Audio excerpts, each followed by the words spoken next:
হঠাৎ করে কিছু মানুষের সাথে আলাপে তারা অনেকটা আপন হয়ে যায়। এরকমই কিছু আপন মানুষ আজকে আসছে আমার বাড়িতে, তাদের জন্য বানিয়ে ফেলছি chicken malaikari. So welcome back to তিউশাস ওয়ার্ল্ড। আজকে বানাচ্ছি চিকেন মালাইকারি। এখানে দেখো কিছু পেস্ট করে রেখেছি আর পেঁয়াজটাকে কুচি করে রেখেছি, আর এখানে চিকেনটাকে একটু টক দই, নুন আর তেল দিয়ে ম্যারিনেট করে রেখেছিলাম 1 ঘন্টা। তো এখানে আমি সর্ষের তেল ইউজ করছি। সর্ষের তেল দিয়ে দেবো। সর্ষের তেল গরম হয়ে গেলে দেবো হচ্ছে একটু গোটা গরম মশলা, একটু চিনি আর একটু সাদা জিরে। এটা দেওয়ার পরে আমি পেঁয়াজটা দিয়ে দেবো। পেঁয়াজটা দিয়ে যতক্ষণ পর্যন্ত পেঁয়াজটা গোল্ডেন ব্রাউন না হচ্ছে ততক্ষণ নাড়াতে থাকবো। যাই হোক, সো এই আমার আপন যে মানুষগুলো, এদের সাথে আমার আলাপ হয়েছে একটা ট্যুর আর ট্রাভেল এজেন্সির মাধ্যমে। আমার মা অ্যাকচুয়ালি ঘুরতে যাচ্ছিল আমার মাসির সাথে, তারা যাচ্ছিল একটা ট্যুর আর ট্রাভেল এজেন্সির সাথে। আর এরা হচ্ছে গিয়ে সেই ট্যুর আর ট্রাভেল এজেন্সিরই লোকজন। একজন পুষ্পিতা, একজন সৌরজিৎ দা, একজন শৈবাল দা। সো আমি কাউকেই চিনতাম না, আর আমার যাওয়াটা হঠাৎ করে ফিক্সড হয় তার আগের দিন। আমরা গিয়েছিলাম মুসৌরি, দেরাদুন, ঋষিকেশ, হরিদ্বার আর অযোধ্যা রাম মন্দির, এই কটা জায়গায় আমরা গিয়েছিলাম। তো দেখো এখানে পেঁয়াজটা গোল্ডেন ব্রাউন হয়ে গিয়েছে। এখন ম্যারিনেট করা যে মাংসটা দিয়ে দেবো। দিয়ে ততক্ষণ অব্দি এটাকে নাড়াবো যতক্ষণ না পর্যন্ত এটা থেকে তেল ছেড়ে আসছে।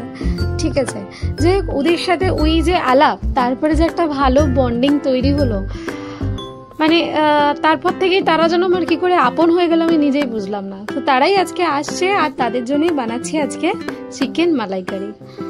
যাই হোক, এখানে দেখো মাংসটা এরকম ভাবে মোটামুটি 5-7 মিনিট মতো নাড়াতে থাকতে হবে। তারপরে এটার মধ্যে দেবে হচ্ছে গিয়ে তোমার পেঁয়াজ, আদা রসুনের যে একটা পেস্ট করে রেখেছিলাম, সেই পেস্টটা এটার মধ্যে দিয়ে দিতে হবে। দেখো সাদা সাদা হয়ে গেছে, তো দেখলেই বুঝতে পারবে যে তেল ছেড়ে গিয়েছে। ঠিক আছে, তো যাই হোক এখানে ওই পেস্টটা আমি দিয়ে দেবো। পেস্টটা দিয়ে আরও মোটামুটি 5-7 মিনিট মতো নাড়াতে থাকতে হবে। আবার যতক্ষণ না একটু তেল ছেড়ে আসছে বা এই মশলাটা যতক্ষণ না পর্যন্ত পুরো মিশে যাচ্ছে ততক্ষণ এটাকে ওরকম করেই নাড়াতে থাকতে হবে।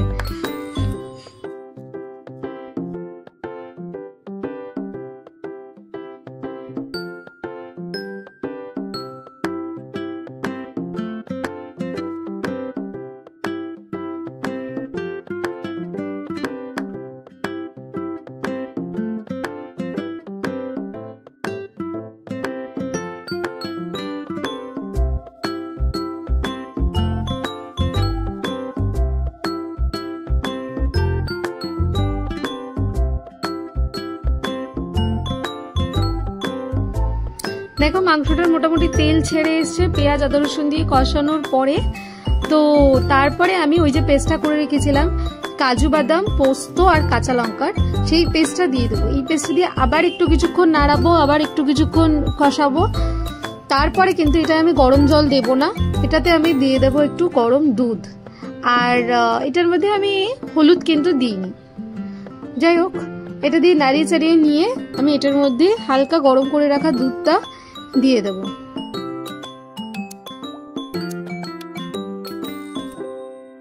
ভালো করে কষে গেছে, এখানে হালকা গরম করে রাখা দুধটা আমি দিয়ে দিলাম। দিয়ে এটাকে আবার কিছুক্ষণ ভালো করে ফুটতে দিতে হবে। এটা ভালো করে ফুটে এলে তারপর একটু গরম মশলা আর একটু ঘি দিয়ে এটাকে সুন্দর করে নামিয়ে নিতে হবে।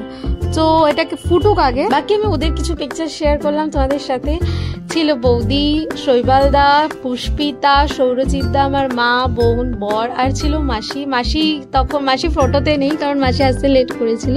এখানে দেখো এটা আমার হয়ে গিয়েছে। আমি একটু ঘি আর একটু গরম মশলা দিয়ে এটাকে আমি নামিয়ে নিচ্ছি। আর এটা না খেতে ভালো লাগে মেনলি তোমার একটু পোলাও, বাসন্তী পোলাও বা একটু ফ্রাইড রাইসের সাথে। তোমরাও খাও, বানাও সুন্দর করে। আর চ্যানেলটাকে সাবস্ক্রাইব করতে অবশ্যই ভুলবে না, সাবস্ক্রাইব করো নেক্সট নতুন কোনো সুন্দর ভিডিওর জন্য।